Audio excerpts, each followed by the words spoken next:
Salut à toi qui est arrivé par ici et j'en suis ravie. Ce soir, c'est le tuto de Soso.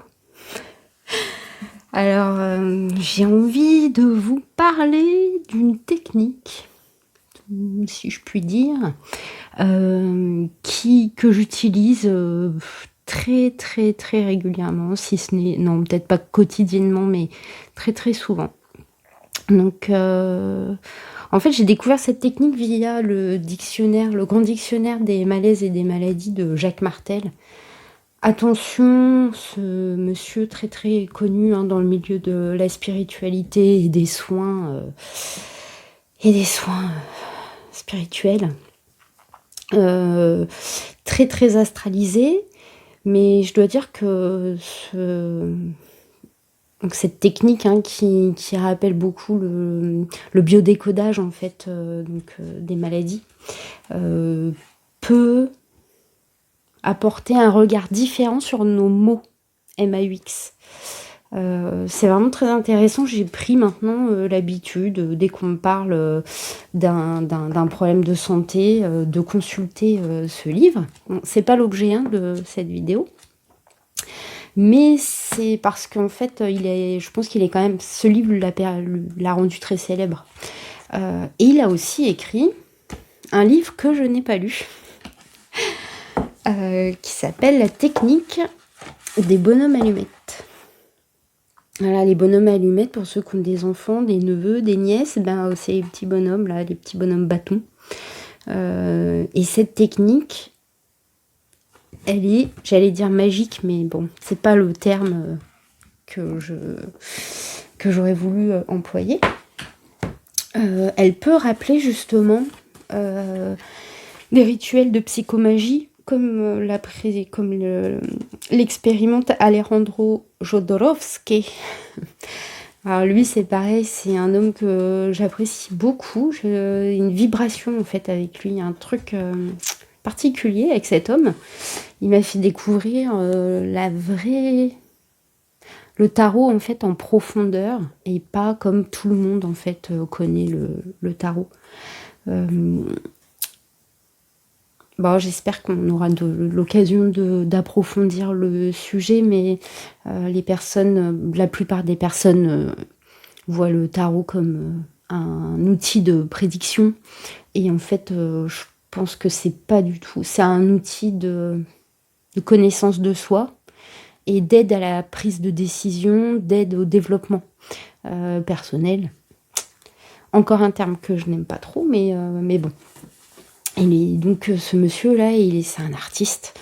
Et du coup, il a mis au point, parce qu'il propose depuis toujours des tirages dans des cafés, des tirages gratuits. Bon, il est assez âgé maintenant, je ne sais pas s'il le fait encore. Puis il se rendait compte en fait que les conseils du tarot n'étaient pas suffisants. Et il inventait des rituels de psychomagie adaptés en fait aux problèmes des personnes, de ses consultants. Et j'en ai lu pas mal. C'est très très poussé. Il y a des vidéos sur internet, vous pouvez aller les voir. Je pense notamment pour certains problèmes féminins où il recommande de se barbouiller le visage avec le sang des règles en fait. Voilà, après c'est pas, il y a des personnes que ça ne choquera pas du tout, d'autres qui n'en sont vraiment pas là. Donc quand vous n'êtes pas encore au point de vous promener dans la rue avec vos règles sur le visage ou ceux de votre femme, sachez qu'il y a quand même des techniques intermédiaires, disons. Alors, pour pratiquer la technique des bonhommes allumettes, c'est très simple. Vous prenez un papier, un crayon, des ciseaux, et c'est tout. Si vous êtes un artiste, que vous avez besoin de ritualiser la chose, vous pouvez vous faire des des rituels de fumigation à la sauge, utiliser les pierres, de la méditation, mais ça n'a aucun intérêt. Tout ce qu'il faut, c'est être un peu au calme. Ne faites pas ça à 18h, à la sortie de l'école, en préparant le dîner des gamins. Mettez-vous juste au calme, vous détendez 2 minutes et vous réfléchissez à ce qui vous pose problème. Alors, je vous explique le principe. Donc, Jacques Martel, ce monsieur, qui nous vient tout droit des années 80. Oui, il a l'air très gentil, ce monsieur, enfin, très bienveillant.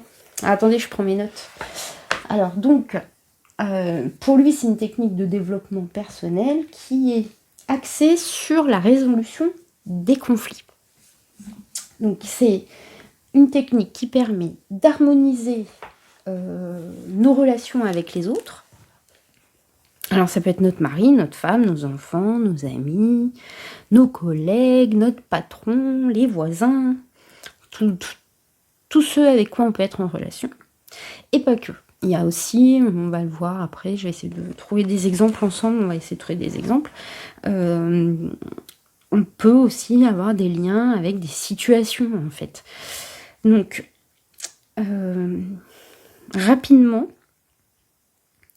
je pense que c'est juste pour moi, c'est un moyen de concrétiser dans la matière le travail qu'on est censé faire, en fait, avec tous nos blocages émotionnels, nos blocages, nos schémas répétitifs, etc. Donc, j'y rentrerai tranquillement au fur et à mesure de nos échanges, enfin de mes monologues. Mais rapidement, en fait, toutes nos réactions dans notre vie, elles sont construites évidemment par la construction, ce qui fait que nous sommes ce que nous sommes à l'âge adulte, c'est qu'on reproduit en fait déjà ce qu'on apprend, ce que l'on nous apprend. En plus, on va avoir une perception des choses de par notre état émotionnel, notre degré d'émotivité, de par notre vécu dans cette vie-ci, dans cette existence-là, mais en plus, on va cumuler notre âme, nos mémoires. Elles vont cumuler toutes les mémoires, les blocages, les croyances cumulées dans nos existences passées. Et le but, c'est de ne plus être contrôlé par ces mémoires. Le but, c'est de ne plus être contrôlé par ces mémoires, ne plus croire à ces illusions, à cette illusion on pense ce qu'on est, mais on n'est pas que ça. Et on ne veut plus être cette illusion. Donc, pour revenir dans notre intelligence et ne plus être à la merci de nos mémoires, qui pour beaucoup ne nous appartiennent même pas. Donc tout à l'heure, je blaguais quand je parlais de faire brûler de la sauge. Moi, je l'ai fait. Je l'ai fait notamment, j'ai fait des rituels pour couper un petit peu avec tout ce qui était schéma répétitif, mémoire de ma lignée féminine. Parce que j'avais identifié chez moi peut-être des schémas répétitifs dans ma lignée féminine. Notamment du côté de ma mère. Parce que je connais moins les femmes du côté de mon père. Mais dans tous les cas, voilà, j'ai travaillé là-dessus. Je peux pas dire que ça n'a pas été bénéfique pour moi. Est-ce que c'est la sauge qui a fait son effet? Peu importe. En tout cas, toujours est-il que j'ai bien senti qu'il y avait beaucoup des dénouements, des blocages, si je puis dire. Ça fait un peu psychologie de comptoir, mais il y a un moment, c'est pas grave, on doit passer un message, on le passe, peu importe comment il sera reçu, quand il sera reçu, tout le monde ne peut pas entendre toutes les vérités en même temps. On prend le temps d'accueillir les informations, mais ça fera son chemin. Alors ces programmations, ces croyances, on va les appeler En partie, en développement personnel, là, dans les rayons, là, dans nos librairies, dans le rayon de développement personnel qui fait, dans la plupart des librairies, à peu près 3/4 de la librairie, pour dire qu'on est très, très astralisé, hein, quand même. On va les appeler aussi les blessures de l'âme. Voilà. Donc on va retrouver donc la culpabilité, la honte, la trahison, le besoin de contrôle, le masochisme, hein, ce schéma d'entrer toujours en souffrance d'une façon ou d'une autre, et puis en plus de se victimiser. Donc attirer la souffrance, de se victimiser, de devenir tantôt bourreau, tantôt sauveur, tantôt victime. Ça, c'est ce qu'on appelle le triangle de Karpman, très très important. Quand on a compris le triangle de Karpman, déjà, beaucoup de choses qui très vite se dénouent.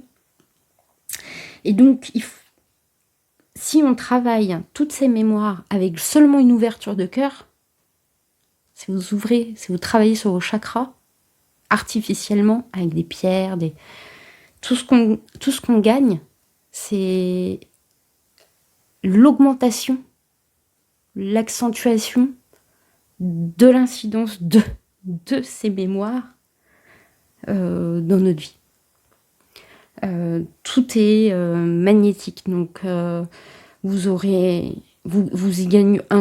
pourriez gagner un élément positif, mais immédiatement, ce sera contré par du négatif.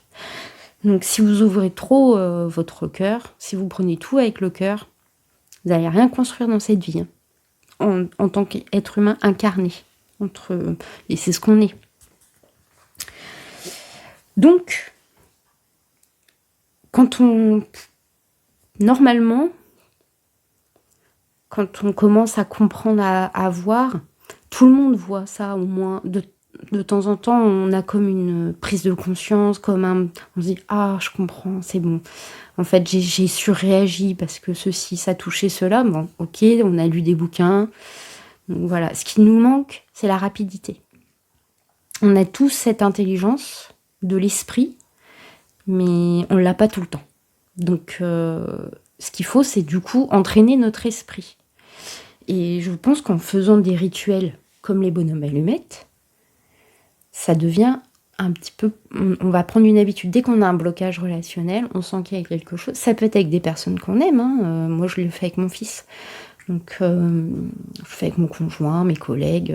Il y a plein d'amis qui ne savent pas que je les bonomise régulièrement. Des collègues, etc. Et puis, des situations récurrentes. Et donc, là, je commence à le faire de moins en moins parce qu'en fait, la vitesse augmente avec le temps, on prend des habitudes, et pendant même que je suis en relation, donc au moment même où je m'exprime, il m'arrive d'avoir comme un éclair, je sais pas, quelque chose qui me remet dans mon intelligence et mon discours change. Je pense que parfois, si les gens étaient attentifs, ils pourraient voir en moi comme un petit peu comme un schizophrène, une schizophrène, ouais, c'est ça, je suis un petit peu schizo. Et je pense que c'est grâce à ces petits rituels. C'est comme les pierres. Les pierres, c'est une aide. Moi, maintenant, je ne porte plus aucun bijou, aucune pierre sur moi. Par contre, elles sont toujours chez moi, j'en connais les forces, mais c'est vraiment à manipuler avec précaution. Donc cette mode des pierres, quand on ne les connaît pas, comme moi, je ne connais pas toutes les pierres, ça peut être vraiment...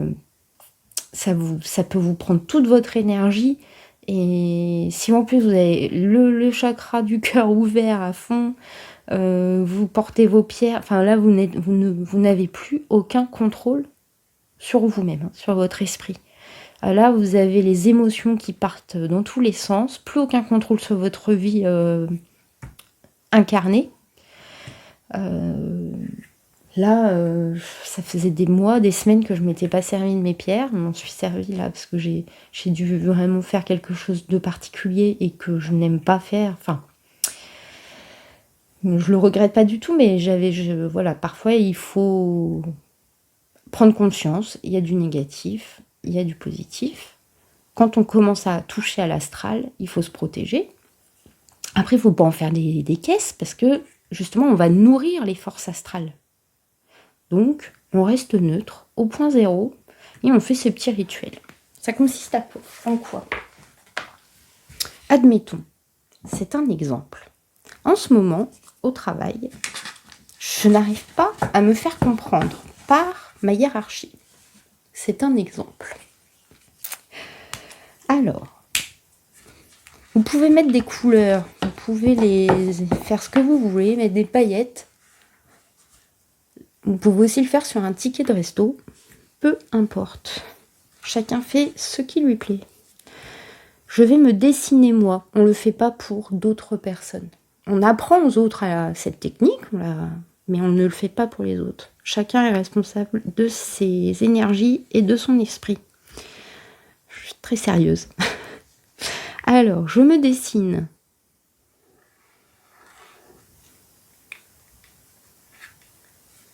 On peut dessiner ce qu'on veut. On se dessine comme on veut. Hop. Tac. Voilà, ça c'est moi.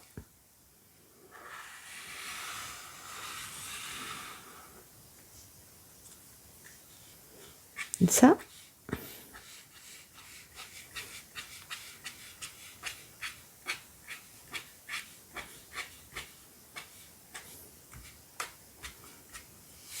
C'est mon aura.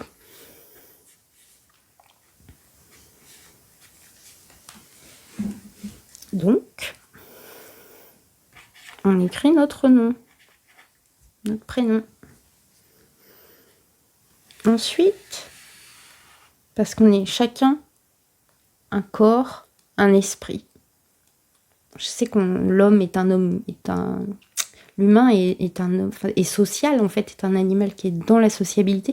On ne vit que finalement dans les relations, hein, que via les relations.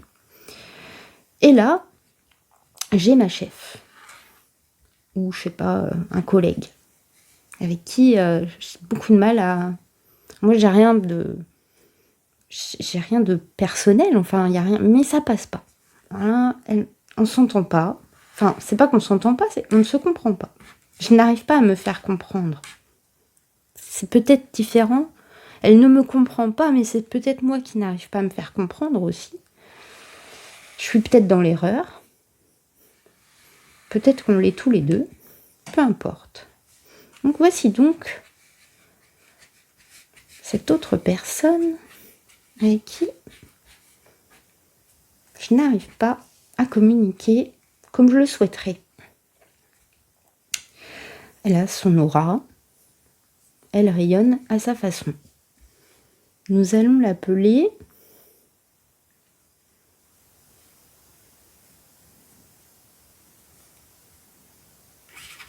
Gigi.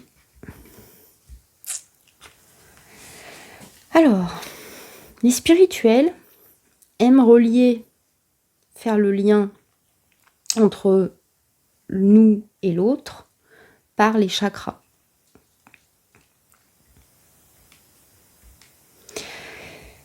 Moi, j'ai envie de sortir un petit peu de ce modèle. Donc, qu'est-ce qu'on utilise dans toutes nos relations? Notre esprit. Trouvez ça sympa, ça fait un petit chapeau, c'est sympa. La communication par la gorge.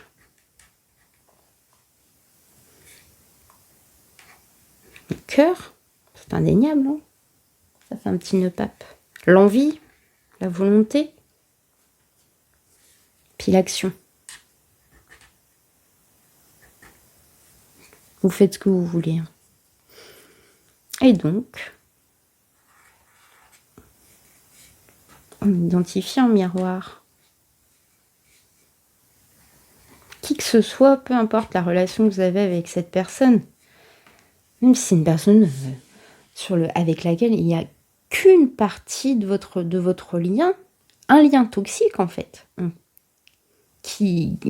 mais ça peut ne pas être toute votre relation qui est toxique, ça ne peut être qu'une une partie de cette relation. dans certaines conditions ou circonstances. Donc nous voilà avec les mêmes fonctionnements en miroir. Donc nous sommes reliés, puisqu'on a une relation ensemble, un lien, un rapport.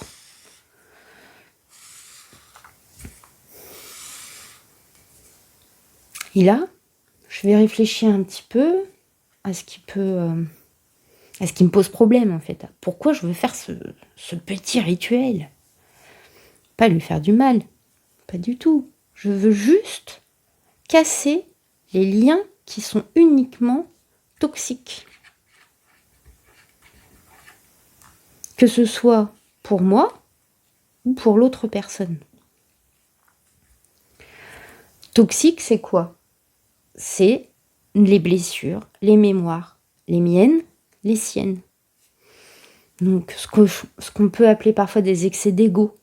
Peut-être que ma façon de communiquer vient réveiller en l'autre personne une blessure. La honte, peu importe. Ça se trouve, ça n'a rien à voir avec ce que je lui dis, c'est la façon dont je lui dis. Ou l'inverse. Moi, j'ai l'impression de m'exprimer plutôt correctement, calmement. La personne le reçoit comme si je l'agressais. Alors, est-ce que c'est dans ma façon de faire ou de parler, ou est-ce que c'est certains mots que j'utilise, mon vocabulaire, je sais pas, mon attitude. Bref, on a chacun nos blessures. Alors, parfois, on va mal interpréter, on va pas trouver la bonne façon de s'adresser à l'autre. Donc moi, ce que je demande là... Pardon, j'ai oublié de dessiner notre lien quand même. Très important.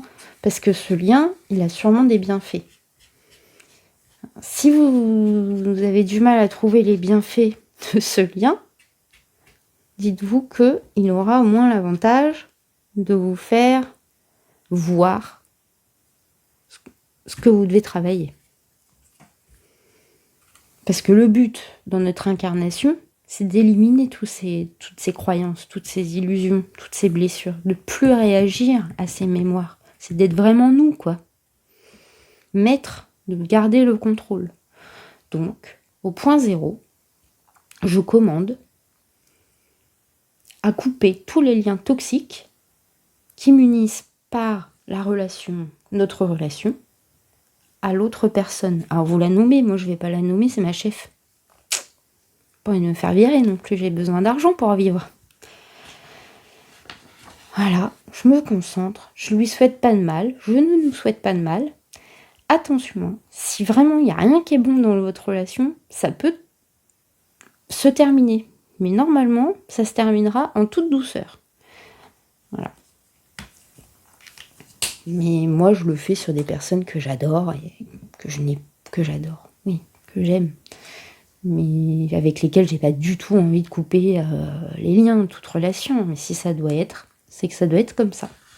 Et donc, je demande à couper ces liens toxiques et je les coupe en vrai, avec les ciseaux de mon petit. Déjà, ça fait du bien. Alors moi, ce que je fais, c'est que je vire pas tout de suite le papier, je le laisse sur mon bureau, je le mets pas dans une petite boîte ou machin. Vous pouvez aller le brûler dans votre cheminée, vous faites bien ce que vous voulez, l'enterrer à la pleine lune ou je ne sais quoi. Mais le lendemain, je laisse mûrir un petit peu, et quand le lendemain je reviens, en général déjà je suis apaisée, j'ai l'impression d'avoir les idées plus claires. Et en buvant mon café, et encore là je vous mens parce qu'en fait ce que je fais en vrai, c'est que je fais ça. Allez hop, tout ce qui nous empêche d'avoir une relation saine, désastralisée, au point 0, ça n'est plus. Et alors même s'il n'y a rien de magique là-dedans, je peux vous dire que pour l'avoir fait et le faire vraiment très très régulièrement, ça assainit des relations. C'est parfois au début on n'y pense plus trop, puis un jour on se dit mais au fait, mais c'est hyper fluide maintenant ma relation avec machin et tout. C'est vraiment très, très intéressant, surtout quand on est dans le désarroi et qu'on a cette sensation, hein, de ne pas avoir le contrôle. On est triste, on est énervé, on n'est pas bien, on se sent frustré, on a les boules, quoi. Et bien, déjà, on agit, donc ça fait du bien. Et puis avec le temps, bah, je pense qu'on sera amené à plus utiliser ce genre de d'aide, de soutien. C'est une béquille, en fait, c'est des béquilles, mais voilà, ça fait pas de mal, ça fait de mal à personne. On ne coupe que des liens toxiques, ça n'a aucune incidence sur, cette personne. Ça ne peut être que bénéfique. Voilà, bon, bah, j'espère que cette, petite, vidéo, vous servira pour, harmoniser et assainir vos relations. On en a bien besoin parce que c'est pas toujours évident. Et puis, je vous souhaite, une bonne soirée, une belle journée. À très, très vite. Ciao, ciao!